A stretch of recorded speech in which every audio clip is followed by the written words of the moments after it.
Tapi ada yang datang kasih saya bilang, Bapak, kenapa? Tadi malam nenek ada datang. Hai, nenek datang, nenek tinggal di mana? Itu hari nenek tinggal di sini. Sekarang nenek sudah mati. Orang mati bisa ngomong kok tidak? Nah yang tadi malam nenek datang, siapapun nenek. Kau kuatkan di saat ku lemah, kau menopang di saat ku merasa. Karena kami akan belajar firman Tuhan, biarlah ini menjadi waktu paling baik buat kami. Tuhan, kami mohon Tuhan jauhkan semua penggoda, semua pencobaan, baik yang ada di dalam kami, baik yang di sekitar kami, supaya di dalam damai sejahtera-Mu kami belajar firman Tuhan. Terima kasih banyak Tuhan, kami rindu pada firman. Berfirmanlah bagi kami Tuhan, di dalam nama Yesus, firman yang hidup itu kami berdoa. Amin. Bapak Ibu jemaat semua, shalom. Biarlah semua bangsa menyembah Tuhan. Itu tema kita hari ini di penutupan perayaan Bulan Budaya Gemit 2023 di Jemaat Anugerah Naikoten 1 Kupang. Pertama, Tawarik pasal 16 ayat 24 menjadi pembacaan untuk kita sebagaimana yang ada pada tema kita.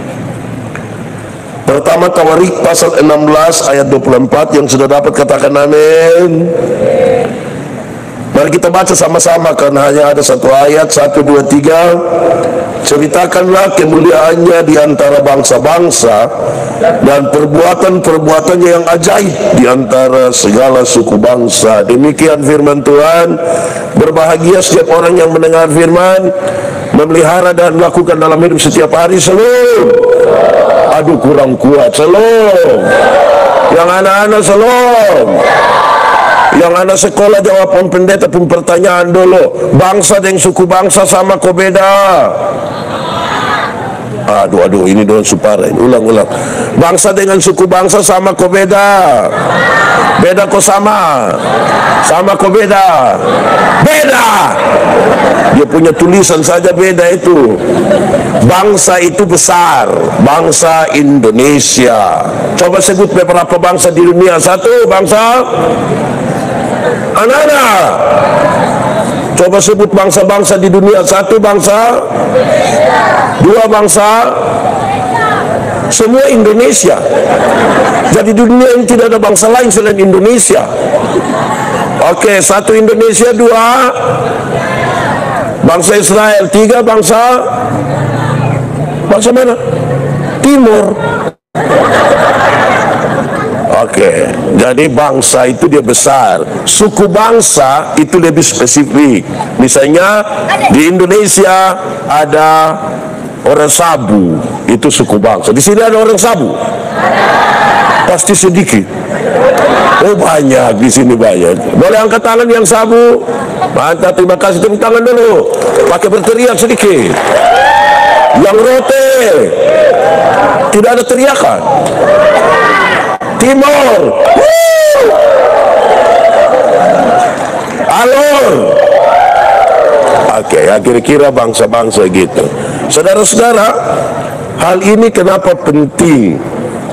Biarlah semua bangsa menyembah Tuhan, karena memang Tuhan layak disembah.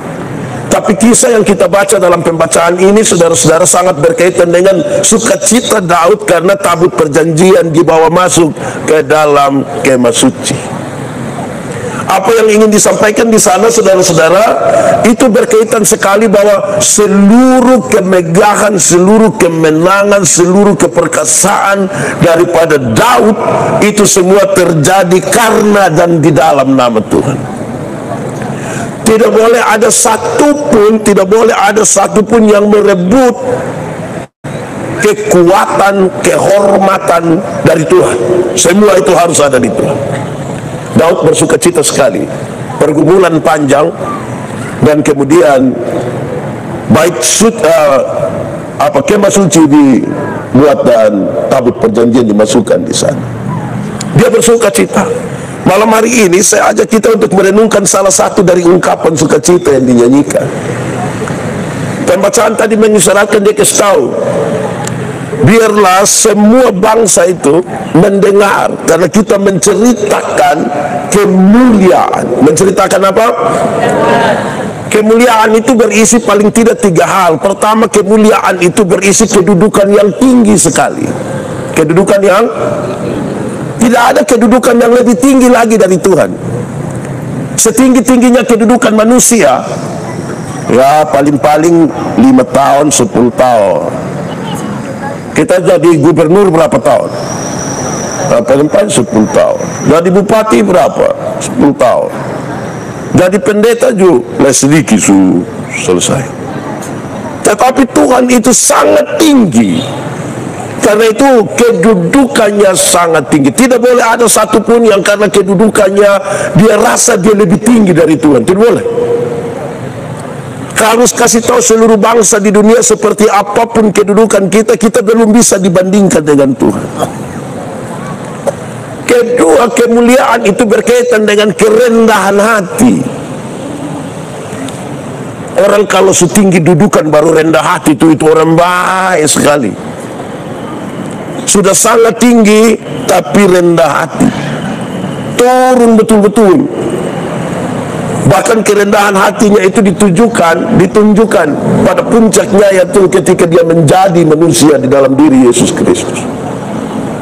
Betapa luar biasa Tuhan. Sudah tinggi kedudukannya, dia rendah hati pula. Ketiga, saudara-saudara, kemuliaan berkaitan dengan pengorbanan. Sudah kedudukan tinggi, rendah hati, dan berkorban lagi. Saudara renungkan sekarang, bukankah hal ini harus diceritakan? Tidak ada yang seperti Tuhan yang kedudukannya sangat tinggi, rendah hati, mau turun seperti manusia, dan kemudian berkorban bagi manusia. Tidak ada. Itu yang perlu diceritakan.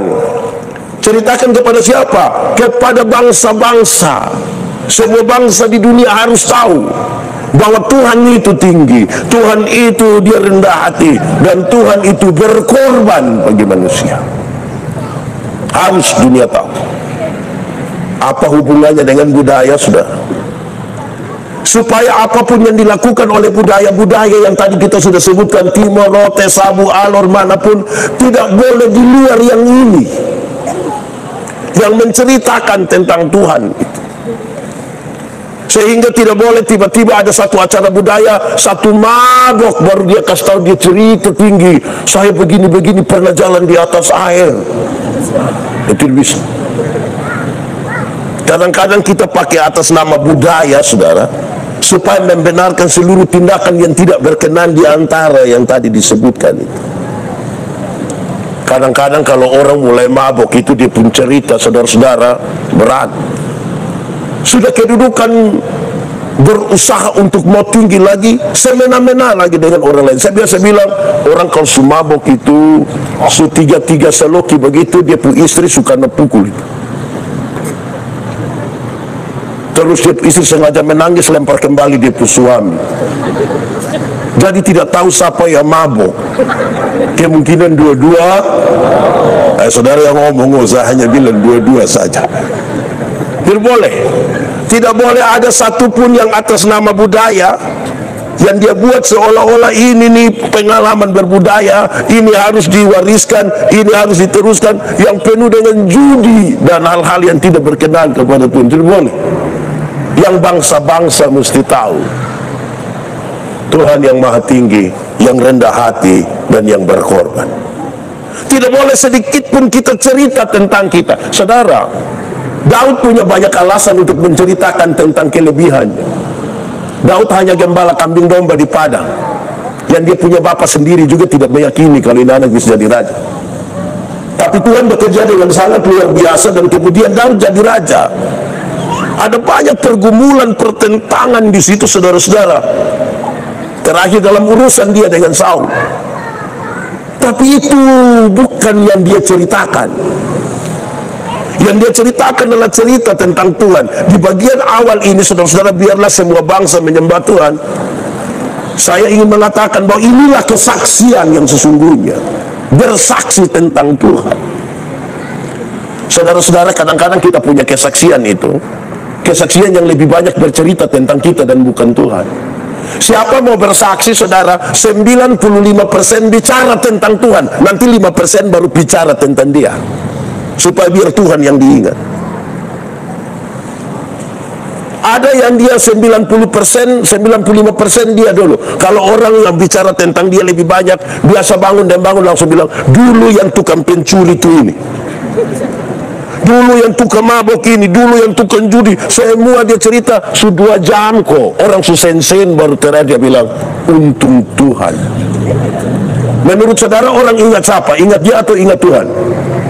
Ingat dia. Karena ingat dia, satu saat dia berdiri di muka, terus orang bilang, kamu jangan lihat begitu, itu pencuri itu. Ya kan, dia lebih banyak cerita tentang dia. Kalau saudara ingin bersaksi, cukup katakan, masa lalu saya buruk, bahkan karena terlalu buruk sampai malas cerita. Kalau saudara mau dengar yang buruk-buruk, supaya kenapa? Yang saya ingat perbuatan-perbuatan Tuhan, 1, 2, 3, 4, 5. Jangan balik. Bahkan kadang-kadang kita pun kesaksian dikomersilkan lagi. Pakai itu kesaksian satu di mana-mana supaya dapat uang, dapat undangan lagi. Itu yang jadi repot. Biarlah semua bangsa di dunia mendengar tentang Tuhan yang luar biasa, yang penuh dengan kerendahan hati dan mau berkorban bagi manusia, supaya karena semua bangsa bercerita tentang itu, orang bilang Tuhan itu terlalu luar biasa. Kalau semua bangsa di mana-mana, semua suku bangsa mendengar tentang 3 hal itu, dan mereka akan bercerita tentang itu. Orang belajar, oi, jabatan tinggi tapi mesti rendah hati, oh. Serendah hati lain mesti berkorban, oh. Ada 1-2 orang yang jabatan tinggi tapi sekikir mati dalam keluarga. Dulu yang dia belum ada jabatan tuh kita tidak apa-apa. Mari saya ini rumah kita punya, mari silakan. Mulai ada jabatan, dia taruh anjing di muka pintu. Wah, bahaya itu. Saya ingat saya punya bapak, saudara. Saya punya bapak, ini orang tua satu ini juga bikin karmana kok. Yang pasti saudara-saudara, ada satu waktu saya punya bapak itu, pas kami pindah ke Kupang, kami tinggal di pastori jemaat Agape dalam lingkungan gereja Agape. Saya punya bapak sampai mati tahun 2015 itu tidak pernah ke situ.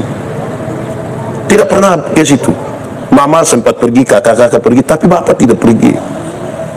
Saya cek, kenapa sampai bapak tidak pergi, lihat kan? Hanya ada satu soal kecil saja.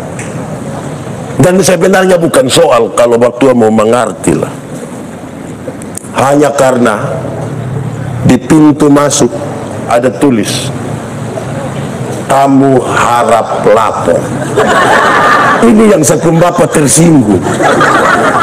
Masa saya mau ketemu saya punya anak, saya pilapur orang lain untuk saya ketemu saya punya anak.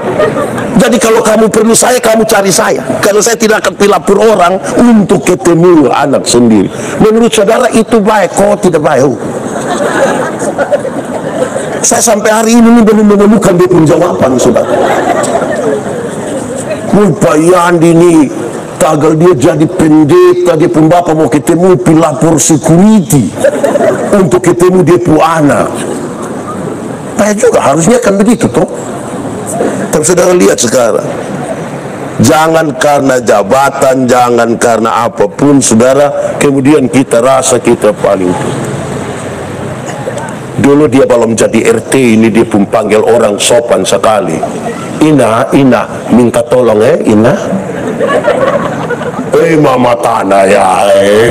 Itu belum. Nanti mulai jabatan itu. Weh. Di sini ada yang begitu dong.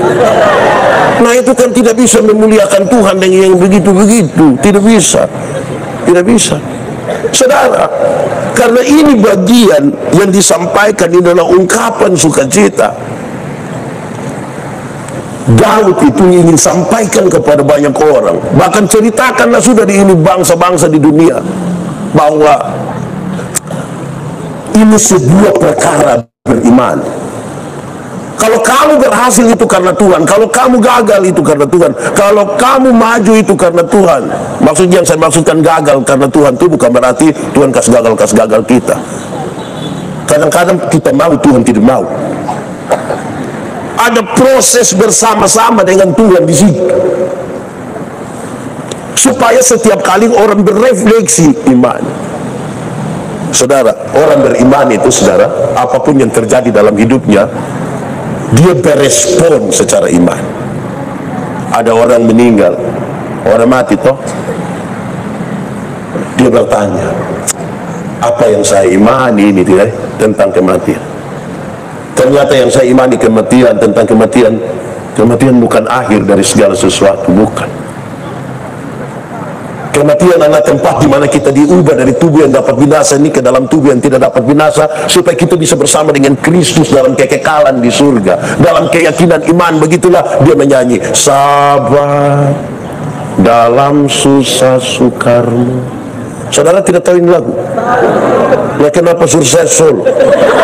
Sabar dalam susah suka, sabar, Tuhan ada serta, sabar, sabar, beriku. Jadi ada apa-apa itu karena ada Tuhan bersama-sama dengan kita. Bertanyalah kepada Tuhan. Nah, kita pun budaya dong, ini baik, ada baik ini. Tapi dalam praksisnya itu, karena kita berefleksi, kita salah mangkali, kita geser. Anak-anak kecil itu kalau baru lahir umur 1 bulan, pokoknya 0 sampai 1 bulan, kalau dia menangis terus menangis, anak kecil itu kalau menangis kan hanya 3: basah, lapar, tak salah. Karena gendong satu tak, nah itu yang bikin tak salah. Ini anak tulang rawan ini kan. Nih anak malah menangis, dia pun bapak bukan sembahyang kok atau bikin apa, dia bilang, mangkali dia pun nenek ada mau taruh nama. Di anugerah sini ada yang pakai nenek pun nama. Itu nenek datang minta. Wih, nenek Sumati juga datang minta taruh nama. Jadi kadang-kadang kami yang usia yang ke sekarang ini, kami pun nama panjang itu bukan karena apa-apa, karena nenek, bayi, mama pun kakak perempuan yang Sumati duluan. Macam-macam semua nama tambah di situ. Jadi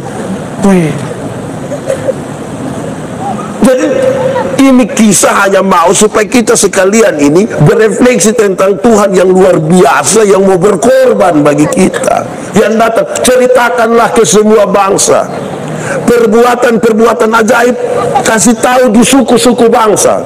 Semua bangsa itu di Indonesia, di Belanda, di Israel, di Amerika.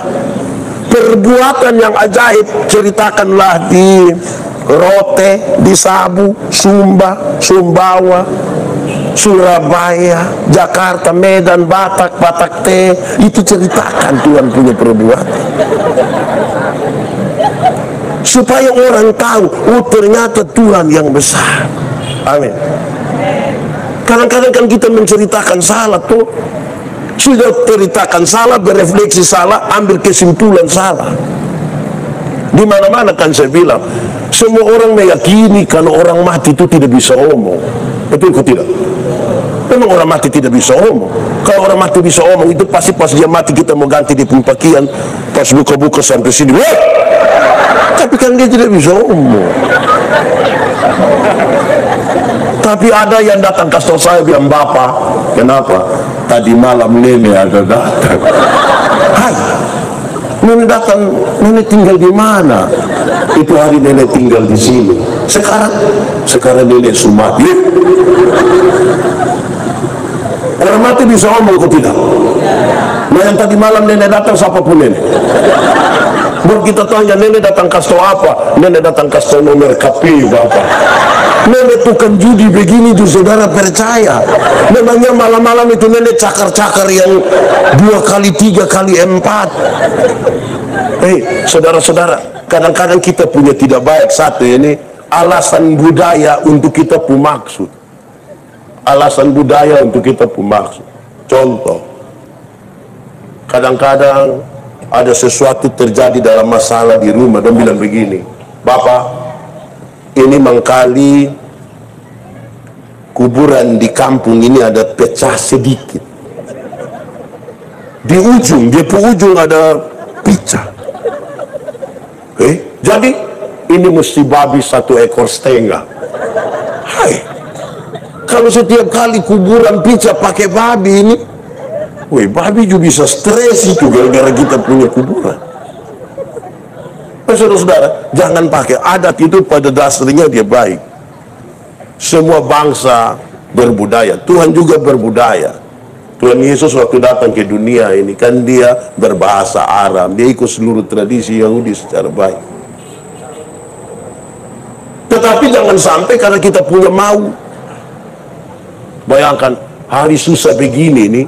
Sekarang ini saudara ada susah-susah kok senang-senangin.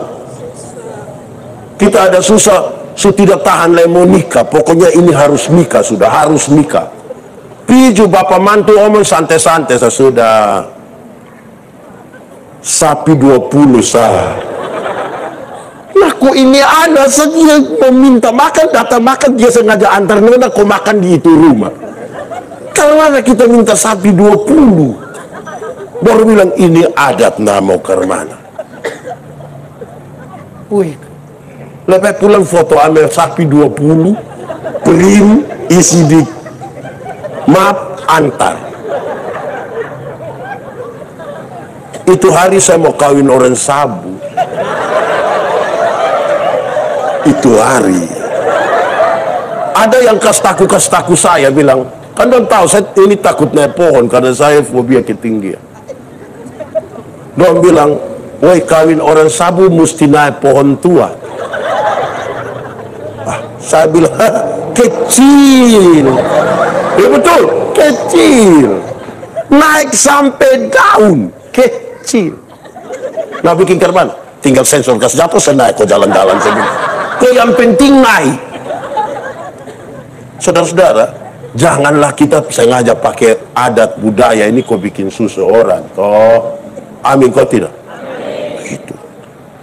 Biar kok adat itu pada prinsipnya adalah supaya kita mengenal siapa kita berasal dari mana, dan kemudian Tuhan dipermuliakan. Adat itu maksud begitu.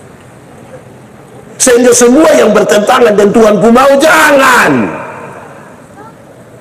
Yang tidak pas dengan yang Tuhan pun mau, tidak usah. Saya pernah bilang pada saudara, saya kan orang Timur. Kami orang Timur ini, kalau perempuan Timur melahirkan, harus masuk di dalam umet bubu, itu rumah bulat yang dia pun pintu pendeana, soko kita merayap baru masuk. 40 hari di dalam, tidak boleh kena air dingin, hanya tato bisa terus tidur di atas bale-bale di situ. Saya menikah dengan orang Sabu yang seorang perempuan Sabu yang melahirkan paling lama 1 minggu sudah bisa berendam di air dingin. Menurut saudara saya ikut mana? Menurut saudara saya ikut mana coba? Apa? Saya akan kepala. Lalu ketika ada sedikit pertentangan, perdebatan soal itu, dan tidak. Pada akhirnya, yang paling akan merasakan itu sakit melahirkan itu bukan saya, bukan kita semua yang omong-omong ini. Bukan kita. Itu ibu itu yang akan paling rasa. Maka karena itu kita tanya, ibu mau melahirkan di mana? Di Kupang atau di Soe? Kalau di Kupang berarti di tengah-tengah ibu pun keluarga pakai adat Sabu. Kalau di Soe di tengah-tengah saya pun keluarga pakai adat Timur. Saya juga tidak ngomong itu, tapi ibu pasti tahu. Oh, kita pacaran lama. Terus ibu bilang, di Kupang saja. Oh, walaupun saya bertanya, tapi saya sudah tahu di jawaban. Di Kupang saja. Ya datang ikut saja. Apa yang harus berlaku di sini? Yang paling penting adalah kemanusiaan itu jangan sampai hilang hanya gara-gara kita bilang karena kita orang berbudaya. Jangan. Bagian pertama. Selanjutnya, saudara-saudara, karena Tuhan ada di situ, tabut perjanjian itu lambang kehadiran Tuhan. Mereka akan masuk ke kemah suci, mereka akan beribadah.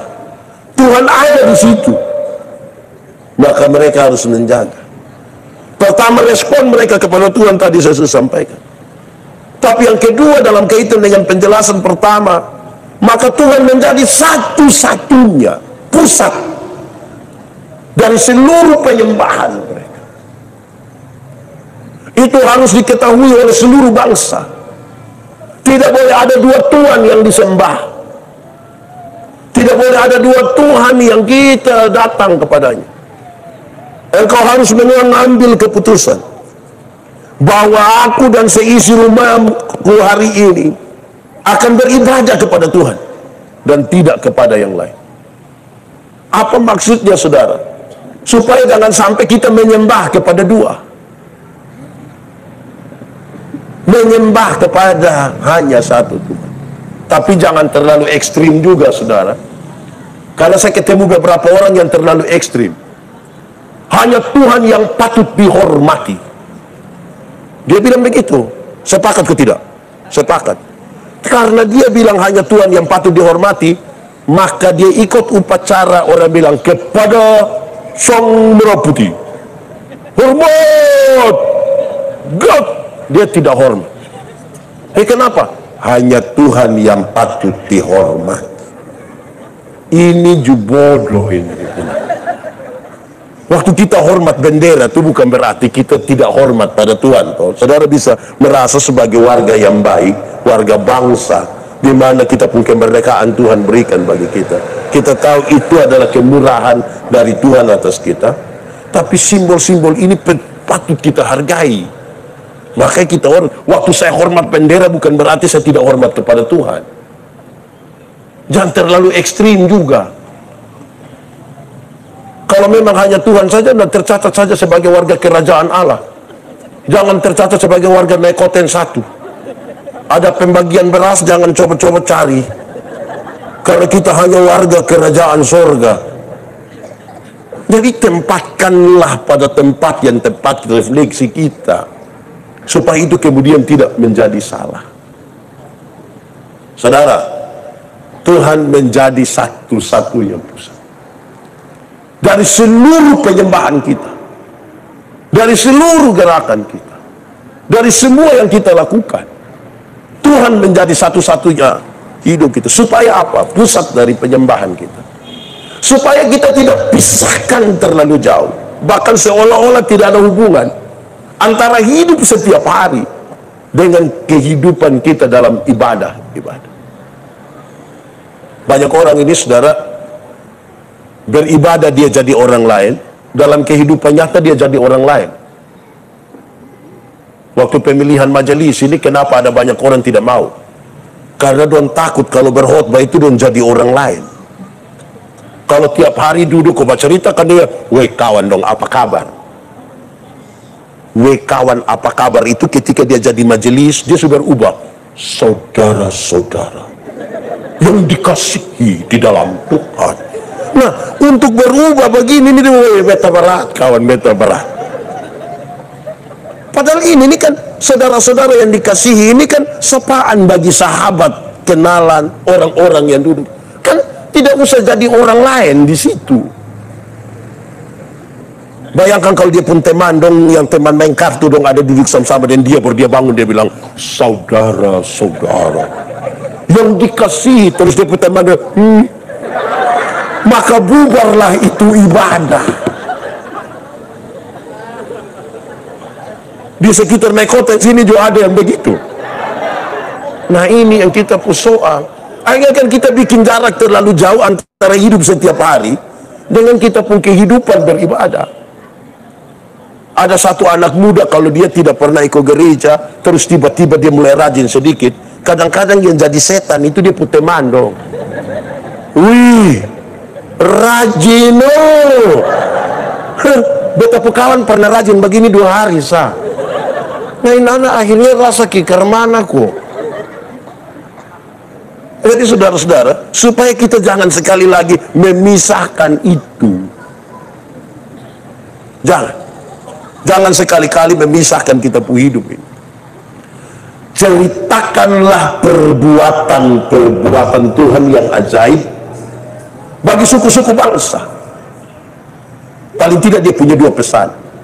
Pertama, yang kita alami kita sampaikan kepada suku-suku bangsa, atau mendengar kesaksian suku-suku bangsa tentang perbuatan Tuhan, supaya kita diperkaya. Saya bercerita dengan orang-orang di Lamelera yang berburu ikan paus. Waktu saya bilang mereka berburu, dia bilang tidak, kami pergi ambil. Kalau bilang berburu itu seperti terlalu jahat. Kenapa? Karena Tuhan yang berikan bagi kami. Bayangkan laut begini luas, dan setiap tahun dia harus datang melalui jalan ini. Bukankah Tuhan menyediakannya bagi kami? Tapi karena barang ini besar sekali, kami harus menyelesaikan dia. Tapi kami pergi ambil berkat. Saudara lihat cara pandang. Jadi tidak sembarang memperlakukan sesuatu. Justru kadang-kadang kita yang tak salah.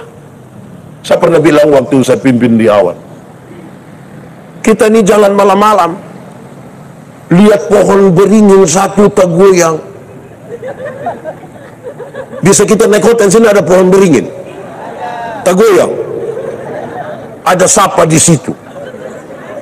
Ada angin toh, bukan ada bayi. Lantas tagal ini pohon pun tergoyang, dorang sepakat lebih baik kita pi potong ke tumbang, ke pi berdoa na. Segala kuasa, segala yang ada di sini, yang tidak berasal dari Tuhan. Akhirnya kita tambah panas. Kadang-kadang kita doa juga. Satu saat kami diprotes. Saya masih di Sinode urus persekutuan doa. Ada yang protes saya waktu saya bawa materi di Alor. Pak Pendeta, saya protes ini. Bapak dong punya orang ini doa-doa tersalah ini Bapak. Bagaimana kau bilang doa tersalah? Masa dia bilang begini, segala setan, kuasa gelap, kami ikat, kami usir. Su ikat baru usir, dia mau lari bagaimana? Kok dia terikat, dia mau lari bagaimana? Logis sedikit lah. Kalau ikat nak hancurkan kok, titik kok, pukul kas mati kok, ini ikat usir. Coba ikat ame ayam satu kok usir. Menurut saudara sehat itu? Jadi memang asal kita ini jangan asal-asal saya juga mengkritisi sesuatu secara baik. Itu penting bagi kita, saudara. Saudara, budaya itu menceritakan tentang Tuhan. Mari kita mulai. Dulu ada sejumlah orang berdiskusi dan sekelompok orang tidak mau merayakan Natal. Mereka bilang begini, Natal itu kisah tentang kemenangan Dewa Matahari. Lalu untuk apa kita rayakan itu tradisi kemenangan Dewa Matahari? Saya bilang, orang Timur menyelesaikan hal ini dengan gampang saja. Tadi beliau ada anatomi sedikit. Waktu disebutkan di awal tuh kita sambut bilang aklahat. Kalimat di awal bilang begini, la siyo manupinat neone aklahat. Itu dia punya arti bilang begini. Yang terjadi hari ini lebih panas dari yang paling panas, lebih terang dari yang paling terang. Apa yang paling panas? Matahari. Apa yang paling terang? Matahari. Peristiwa hari ini lebih dari matahari. Apalagi yang lebih dari matahari? Pencipta matahari. Matahari akan berlalu, pencipta matahari tidak akan berlalu. Jadi ketika Alkitab mengatakan terang yang sesungguhnya sudah datang ke dunia, dia tidak bicara tentang matahari, tapi dia bicara tentang pencipta matahari. Amin. Jadi jangan sampai Karena kita tidak masuk lebih jauh di dalam, kita ikut-ikut saja. Itu justru sekira tidak betul itu. Saya rasa itu juga tidak betul. Nah, saudara-saudara, dengan demikian kan Tuhan yang akan dimuliakan, bukan kita. Dia soal dalam perjumpaannya adalah menceritakan kemuliaan Tuhan, dan kita sisip kemuliaan diri sendiri. Itu godaan paling besar, di mana kemuliaan Tuhan hampir-hampir kita tolak, kasih jatuh, dan kita yang muncul di situ melebihi Tuhan. Tuhan tadi kan satu-satunya pusat. Bukan saja dia satu-satu pusat, tetapi saudara-saudara, waktu bercerita tentang Tuhan, tidak akan orang menerima dengan baik. Tidak semua orang menerima dengan baik. Banyak orang mempersoalkan, banyak orang mempertentangkan, banyak orang melihat kelemahan, banyak orang melihat kekurangan. Lalu apakah kita berhenti menceritakan? Saudara, cerita itu yang dimaksudkan adalah, kamu kan sudah lihat bagaimana Tuhan bekerja. Pergilah dan ceritakanlah. Yang sudah kamu lihat, yang sudah kamu alami, yang sudah kamu rasakan, pergi sekarang dan ceritakanlah. Apa maksudnya? Kita hanya diminta menjadi saksi. Kekristenan ini tidak rumit-rumit, saudara. Kekristenan ini hanya sebuah permintaan dari Tuhan, kamu cukup jadi saksi, titik. Kamu tidak usah jadi pengacara, apalagi hakim. Yang saya maksud bukan yang pengacara yang di gabungan pengacara Republik Indonesia ini, bukan. Maksudnya Tuhan tidak butuh pembela, Tuhan butuh saksi yang menceritakan. Dia tidak butuh hakim untuk kita berdiri dan menyalahkan semua orang menjadi salah. Tapi Tuhan butuh kita menyaksikan, menceritakan. Kadang-kadang kita ganti. Kita bukan orang yang menceritakan. Kita justru jadi orang yang menghakimi. Menegur kesalahan itu beda dengan menghakimi. Kadang-kadang kita berdiri menjadi pembela Tuhan. Tuhan terlalu kuat untuk membela dirinya sendiri. Tidak usah bela Tuhan. Jadilah saksi yang baik. Berceritalah tentang kebaikan-kebaikan Tuhan. Perbuatan-perbuatan Tuhan yang ajaib. Itu ceritakanlah. Itu sudah cukup. Saudara, ada satu anak, dia mengaku dosa di pendeta. Dia cari pendeta, dia bilang, Pak Pendeta, saya mau mengaku dosa dulu. Saya baru pencuri ayam, dan saya mau kasih kembali ini salah ini. Saya mau kasih kembali di Pak Pendeta, sudah ini ayam. Waktu dia, jangan. Engkau yang curi, mau datang di saya, jangan. Lalu saya harus buat apa, Pak Pendeta? Engkau harus bawa kembali kepada yang pemilik. Terus anak bilang, iya saya sudah mau kembalikan, tapi itu orang tidak mau. Oh, yang penting engkau sudah mau kembalikan. Kalau itu orang tidak mau, memang itu dia mau supaya engkau yang dapat sudah. Oh, Bapak terima kasih Bapak Pendeta. Bapak Pendeta pulang, ternyata Bapak Pendeta pu ayam yang hilang. Dia ambil, dia sengaja putar-putar bahasa sedikit. Kok Pak Pendeta bilang, jangan. Nah, dia ingat, dia jangan. Pak Pendeta bilang, bawa pulang, dia bisa suka pulang, tapi itu orang tidak mau. Jadi, sudah kalau orang tidak mau, itu berarti dia mau engkau dapat. Ah, ini. Bisa mengerti itu yang saya maksud. Jadi cerita itu, jam bata putar sampai terakhir Tuhan kita geser, kita Ada satu waktu kami ibadah di satu keluarga, itu orang keluarga berada, orang berada. Saya duduk dengan ada bab tua itu di itu rumah dengan ada pendeta satu.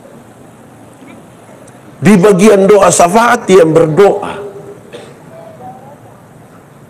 Dia berdoa ini, doa ada bagus-bagus ini, hanya dirusakkan oleh ini satu bagian kecil sah. Ada satu isi doa itu dia bilang begini, Tuhan tahu kalau tanggal 26 hambamu akan berangkat ke Jakarta. Walaupun sampai hari ini belum ada tiket, tapi hamba percaya Tuhan akan menggerakkan orang-orang yang punya hati bagi pelayanan, dan karena itu tepat waktu semuanya akan tersedia. Pas habis doa begini juga saya bilang, Bu, kenapa tidak om langsung? Kenapa sengaja naik lebih atas mau turun kembali?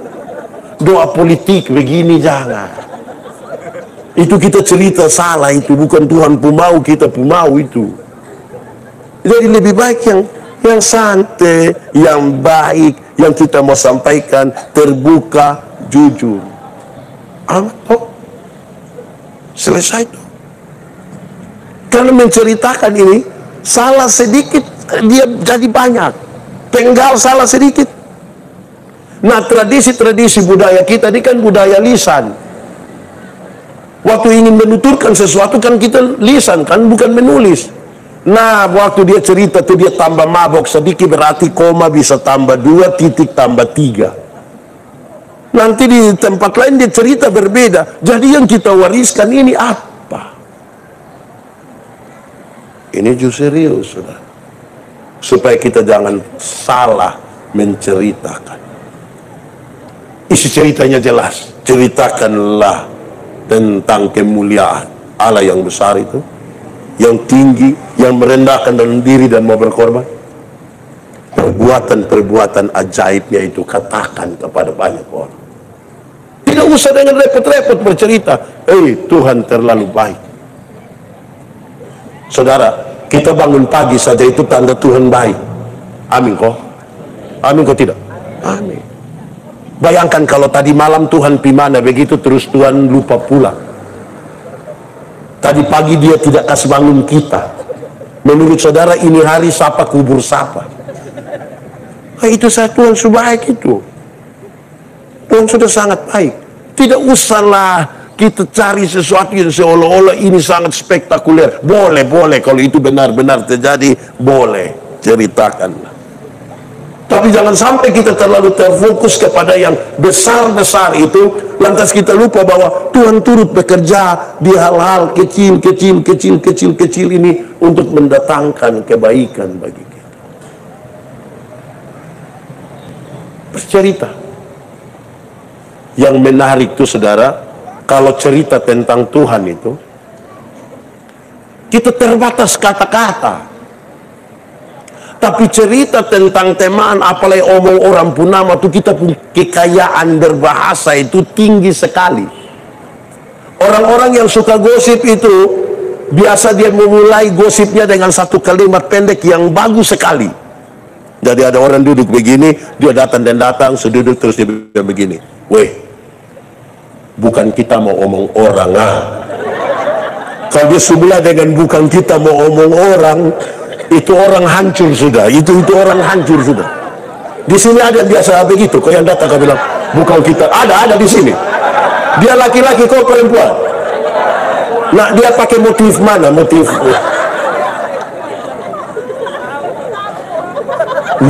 itu mulu puke enak lagi. Bukan kita mau omong orang berhenti sudah kok. Cerita satuan pun kebaikan toh. Amin kok. Saya kenapa bikin dia lebih real? Saya ingat ketika COVID kemarin, kami kan ada di rumah sebelum pindah datang ke sini, kami di sana jam-jam doa pagi kami tidak kemana-mana, hanya di rumah. Jadi doa itu kadang-kadang jam 7 pagi baru kami doa pagi.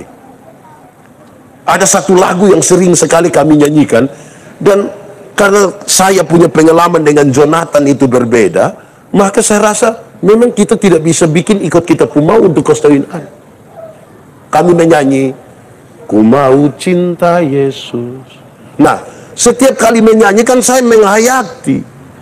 Jadi saya menyanyi, saya bilang, ku mau cinta Yesus. Menurut saudara saya salah kok tidak? Tidak kan? Ku mau cinta Yesus. Tapi berkali-kali, setiap kali, ku mau cinta Yesus. Saya tunjuk begini, Jonathan selalu begini. Ku mau cinta Yesus. Aduh, ternyata saya salah ini. Saya salah ini. Wah, ini bahaya ini kalau gitu. Jadi, rupa-rupanya penerimaan ini mesti kita bahasakan dengan baik supaya pas dengan yang dimaksudkan. Kalau tidak nanti kita tersalah kali. Ceritakanlah sesuatu yang baik itu. Kalau kita cerita tuh enak. Tapi saya ketemu banyak bapak-bapak, banyak anak muda ini. Dong pun kelompok itu dong hanya bicara 3 hal. 3 hal. Satu, dong bawa mabuk. Oh, tadi malam beta sendiri, ini dong bangun lari, dong tinggal itu. Cerita dia bangga, semua lari tinggal dia bangga. Hal pertama mabuk, hal kedua jago, kayak pukul orang tuh. Beta bangun dari sini, pukul dia pang, karena salah pokoknya. Jadi mabuk terus jago. Ketiga, perempuan. Dia cerita tuh hanya soal nona, tidak ada kisah lain di. Bahkan kadang-kadang itu yang diulang-ulang setiap kali dia duduk sama-sama, ulang saya itu mabuk, jago, nona. Hai, berhenti sudah, cerita perbuatan Tuhan. Memang tantangan ada. Sebentar pulang dari sini, saudara tersentuh di khotbah ini, saudara duduk mulai bercerita tentang Tuhan, Jo. Kawan-kawan dong bilang, Bang, kali ini hari terakhir, saudara. Tapi harus mulai, mesti mulai sudah. Dengan Tuhan ini kok kita kehabisan kata-kata. Tapi kalau dengan orang lain, tentang orang lain tuh ada yang datang, dia buka 5-2 tuh. Satu yang apa? Bukan kita mau omong orang. Yang satu dia bilang begini, sudengar kau bangun. Wih, waktu dia bilang sudengar kau bangun gitu, wih ngeri. Dia juga semacam sumber berita itu. Jangan. Tidak baik itu. Nah, saudara-saudara, cerita ini harus seperti pesan berantai. Karena dia butuh sampai ke seluruh bangsa. Toh. Saudara pernah bikin acara ikut pesan berantai kok? Pernah? Kalau saudara ikut acara yang pesan berantai, 7 orang kan berdiri begini, panitia bisik satu kalimat di orang depan, orang kedua dibisikkan oleh orang pertama, begitu sampai terakhir, dan sampai ujung kan dia pun bunyi sulain toh. Bisa saja waktu dibisikkan di depan tuh, inilah aku, utuslah aku. Jangan sampai ke-7 dia bukan bilang inilah aku, utuslah aku, dia bilang inilah saya, akulah ini. Ya bisa saja berubah itu. Jadi cerita ini harus dipastikan ini taruh dan benar. Supaya inilah aku, utuslah aku. Jangan sampai inilah saya, akulah ini. Sama kok tidak? Beda. Beda. Itu timur. Kedua, sabu. Semua orang NTT itu ketemu baku cium. Tapi tidak seperti orang sabu ketika dia mencium orang. Makanya itu cium itu hanya cocok disebut cium sabu. Bukan cium timur. Cium sabu. Kenapa? Saya bercerita dengan satu orang tua dan dia kasih tahu saya, dan saya pikir memang ini harus disampaikan. Kekayaan budaya kalau kita paham filosofinya akan menolong kita untuk menceritakan perbuatan Tuhan. Kenapa orang sabu dia mencium? Enggak dulu. Karena tidak ada tempat pelarian, tidak ada tempat bersembunyi. Orang timur kalau berperang, baku marah dengan satu orang, baku marah satu kelompok, satu rumah tangga, Dia bisa lari ke hutan, dia bisa lari ke gunung-gunung, sembunyi. Orang Alor kalau berperang, baku marah dengan kampung sebelah, bisa lari ke gunung, bisa lari ke hutan. Orang Rote kalau berperang, baku marah, bisa langgar ke Semau, bisa datang ke Pulau Timur. Tapi kalau orang Sabu bertengkar, tidak ada tempat untuk bersembunyi. Sabu itu terbuka sekali. Tinggal lede pemulu, lede perihi. Kita di atas, orang lihat kita, kan tidak ada tempat bisa bersembunyi. Dia hanya pulau kecil di tengah-tengah samudra raya yang begini luas. Untuk mempertahankan eksistensinya. Maka segala sesuatu mesti terselesaikan di situ. Lalu bagaimana menyelesaikannya? Hati yang luas ini setelah bicarakan, habis, mereka memberi hidung mereka untuk mencium. Supaya mereka bisa bertahan di situ. Saudara tidak akan pernah kasih hidung kepada orang yang saudara lagi jengkel dengan dia. Betul kok tidak? Coba, siapa yang jengkel-jengkel dengan saya, terus dia datang dan datang, aduh beta terlalu jengkel. Ada dia gitu. Coba, anak-anak mana yang dia terlalu jengkel, dia punya mama mantu, dia datang, dia bilang, mama mantu, menggemaskan mama mantu.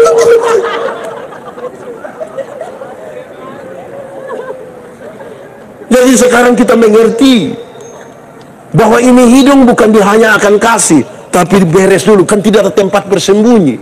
Kasih keluar, tumpahkan semua yang tersimpan, karena tidak mungkin kita naik ke lede peri atau lede pemulu. Beres, hati kita bersih, kita selesaikan di situ. Amin. Jadi barang bilang, bukan bilang, kalau dengan Sabu tuh kau tinggal cium. So, siapa bilang begitu? Siapa yang bilang begitu? Tidak ada tempat bersembunyi. Ya, pelajari dulu filosofi. Saya rindu sekali saudara-saudara, mesti tahun depan itu bulan budaya kita bikin lagi festival budaya yang orang Rote berdiri di sini Kestau. Saudara tahu kenapa ini kain orang Rote harus taruh di bahu kiri kok kan? Kenapa di kiri cok? Supaya anak-anak dong bisa tahu. Kenapa? Masalah kita per hari ini, anak-anak dong tidak suka pakai kita pun kain ini kan? Harga kain ini 1 juta. Maksudnya ini dong harga 1 juta, bukan nyampe pakai, ini orang kasih. Harga celana jeans paling 700.000. Lebih mahal mana? Kain ada toh? Tapi berapa banyak anak-anak yang suka pakai kain ada dibanding celana jeans? Saya pernah bilang, kalau anak dong pakai pakaian adat ini, dong pakai adat, kita punya cara puji dong tuh menjengkelkan. Aduh cantik, saya cantik macam ke nenek-nenek dulu. Nenek yang minta nama itu. Jadi kalau dia pakai kain adat gitu, kita bilang ke nenek-nenek. Tapi kalau dia pakai celana jeans yang terobek-terobek itu ke bangga dan berprestasi. Padahal terobek sana celana ke compang-camping karena aku. Tapi kita rasa itu ke bermartabat. Padahal ini nih orang, saudara tahu ini terjadi karena sebuah kearifan lokal. Mereka tidak sekolah ini barang, mereka duduk kotenun, tarik begini. Saya lihat itu ibu-ibu dan duduk kaki pak.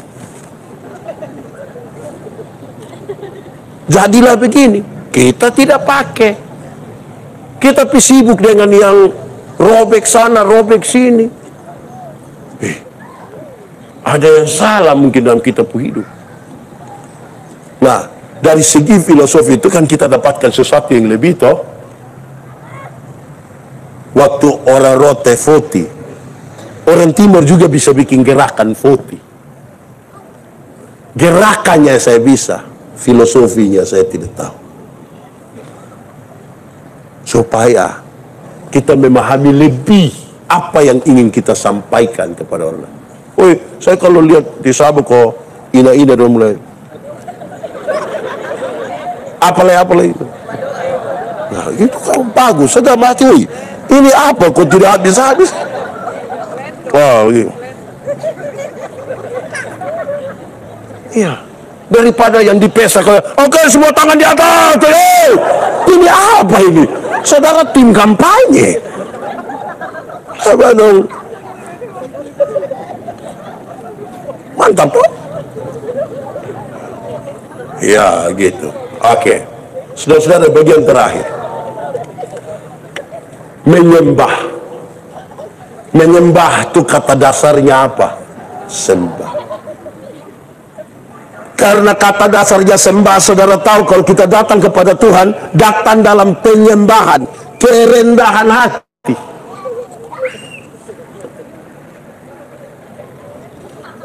Kerendahan hati ditunjukkan lewat sikap hidup, sikap diri, sikap badan.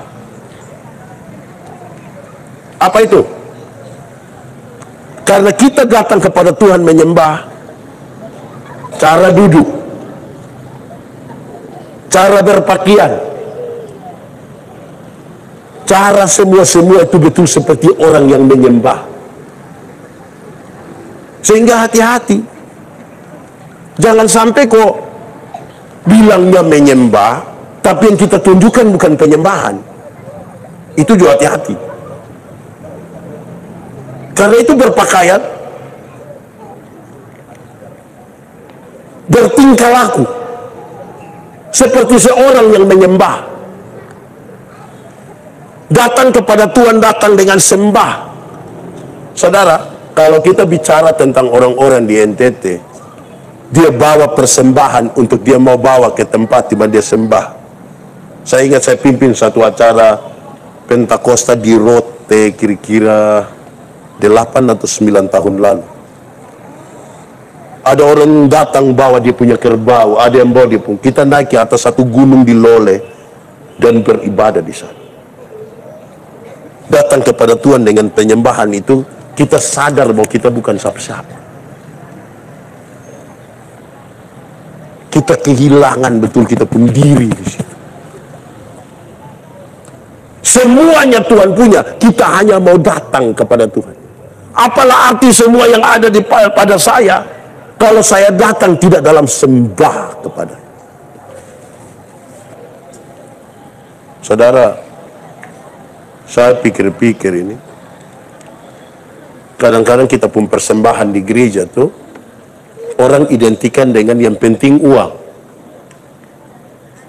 Jadi ada kebiasaan anak-anak, nanti habis sampai persembahan di sini, pokoknya persembahan itu sepertinya uang saja. Yang penting jadi datang cepat-cepat ambil. Ketika dia pun dia lupa bawa, dia korek-korek bilang, kakak, serius. Kita mulai pikir begitu. Kalau kita tidak siap dengan baik, kita bukan menyembah, kita sumbang. Bukan menyembah tapi menyumbang. Saya ada acara di mana kok? Sampai di pesawat, dijemput, masuk, langsung pimpin ibadah. Hari itu saya tahu diri betul-betul. Memang persembahan harus disiapkan, didoakan, baru dibawa. Kami mulai ibadah, persembahan jalan, saya berikan dengan luar biasa, selesai. Habis ibadah, kami duduk makan, duduk cerita-cerita. Saya rabas-rabas aku, kok ada uang di sini? Ternyata uang persembahan. Loh, yang tadi saya kasih apa? Aduh, ternyata yang saya kasih itu boarding pass. Baru ada tulisan pun nama lengkap. Menurut saudara memalukan kok tidak? Jadi lebih baik, siap baik-baik dari rumah, doakan baik-baik, datang beri dengan hati kepada Tuhan. Amin kok. Karena biarlah semua bangsa menyembah Tuhan. Menyembah. Mempengaruhi kita pun tindakan setiap hari. Anak-anak menyembah. Dalam kisah itu anak-anak dong ini kan Ini kan saya khotbah paling banyak orang tua. Dan anak kan tidak boleh khotbah begini. Karena tidak mengerti. Guru-guru sekolah minggu dong tadi kan ajar anak-anak menyanyi lagu pas-pas sudah. Pilih dong lagu juga, lagu yang bagi dong masuk akal. Pas dimengerti. Baca kitab suci, doa tiap hari, doa tiap hari. Nah gitu toh. Baca kitab suci, doa tiap hari kalau mau.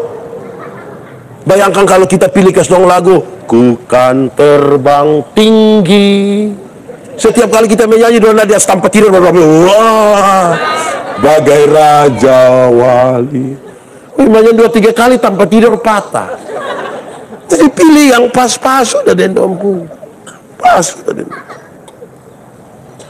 Supaya dong menyembah tu seperti yang seharusnya dong sembah. Jonathan, lihat saya dan ibu pendeta setiap kali keluar rumah tuh kami akan begini.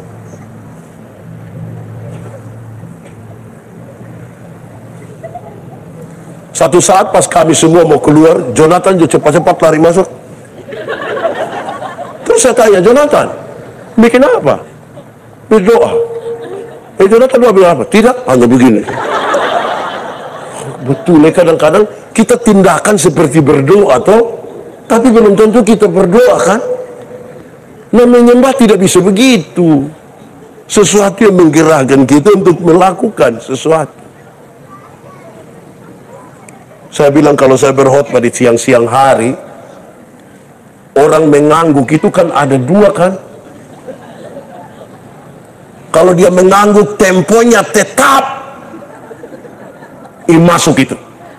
Kalau dia bilang tambah dengan mulut yang agak sedikit memberi keyakinan, dia bilang, nah itu masuk, itu masuk itu. Tapi kalau dia pun tempo berubah-ubah, turunnya pelan, naiknya cepat. Kayak misalnya dia pun cara turun begini. Oh, itu dia jalan lewat saya, itu dia jalan lewat saya, itu tidak sempat masuk itu, tidak masuk itu, tidak masuk.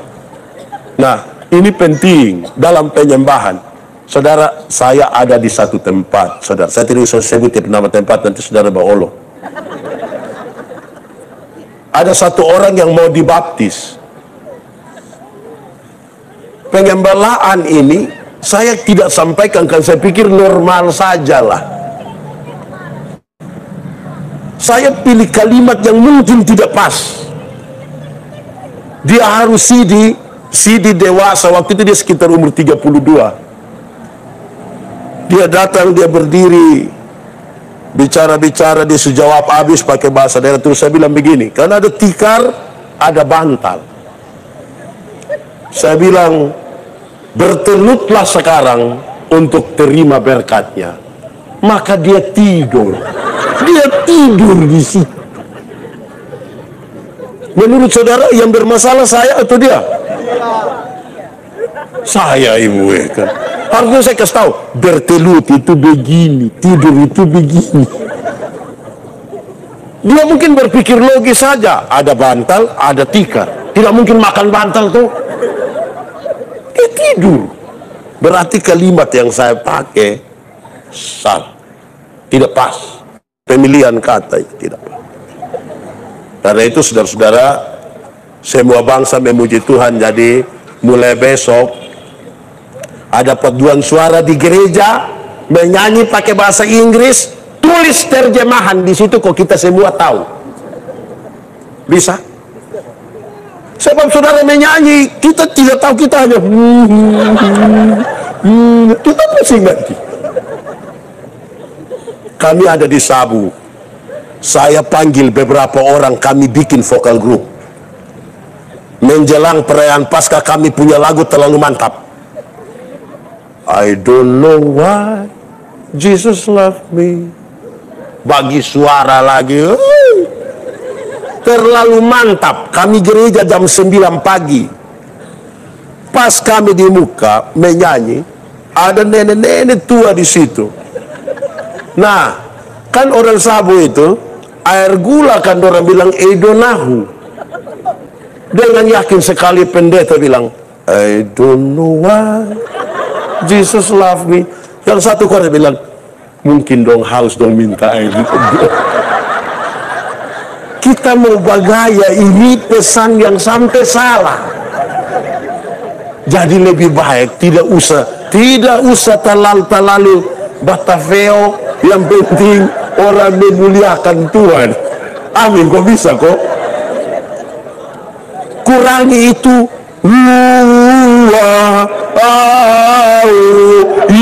yang hafal itu kas kurang. Langsung dia punya kata-kata. Memang indah juga secara estetika toh, tapi yang paling penting itu kan pesan yang mau kita sampaikan toh, supaya semua orang menyembah. Begitu toh. Ini masuk 2 menit pertamanya. Kapan dia sebut ini huruf 5 ini? Begitu. Jadi ini kan kita mau ajak orang-orang semua untuk menyembah, untuk datang pada Tuhan. Nah, biar semua bangsa itu bersuka cita. Amin kok? Nah, itu baru betul. Akhirnya betul selama ini kita menyanyi les maneka, dia punya arti apa? Nah, itu juga jadi masalah. Pokoknya bunyi ting ting ting ting ting ting ting ting. Bangun menyanyi tidak tahu arti. Karena ini harus dengan arti. Amin kok. Jangan ikuti. Itu dia pun nama keramaian. Keramaian lama-lama kerusuhan. Jadi harus dengan makna supaya semua bangsa itu benar-benar. Jadi besok-besok ada yang bikin narasi mewedilahau, pakai dalam kurung. Mari kita pulang ke sana. Begitu toh, jelas. Raihau pakai lodeng ngaramuri. Beta hafalau. Sabu bermasmur. Kan kira-kira tulis begitu, orang tahu. Kok tidak kita bunyi sendiri kita? Kenapa saya bicara ini? Ada tahun berapa saya ikut satu acara di Usapimnasi. Usapimnasi itu antara wilayah TTU dan TTS bagian Molo. Pas di sana pakai etnis Rote. Nah, kami semua Timor. Menurut saudara siapa kasih mengerti siapa? Bahasa roh itu dimengerti. Kalau sampai ada yang berbahasa roh, dia tidak tahu, nanti ada yang karunia untuk menerjemahkan bahasa roh, supaya orang lain tahu, penting bagi pembangunan jemaat. Nah, bayangkan kalau kita berbunyi seorang tidak tahu.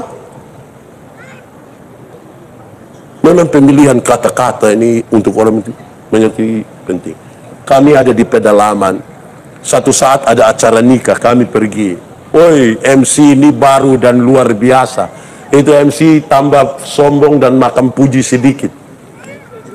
Wah, lihat kami pendeta-pendeta sudah datang duduk. Sekarang dia mulai undang, acara mulai. Dia mau panggil ini pengantin dong keluar dari dalam.